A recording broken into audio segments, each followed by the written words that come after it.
আসসালামু আলাইকুম, শখের কামার ইউটিউব চ্যানেলে আপনাকে স্বাগতম।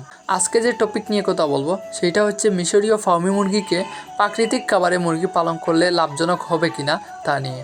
আমি মনে করি আসলে মিশরীয় ফার্মি মুরগিকে প্রাকৃতিক খাবারে লালন পালন করাটাই ভালো, কারণ গ্রাম বাংলার মানুষের জীবিকার একটি গুরুত্বপূর্ণ অংশ হলো মুরগি পালন। বর্তমানে অনেকেই খামারে মুরগি পালন করে থাকেন এবং অর্থ উপার্জন করেছেন।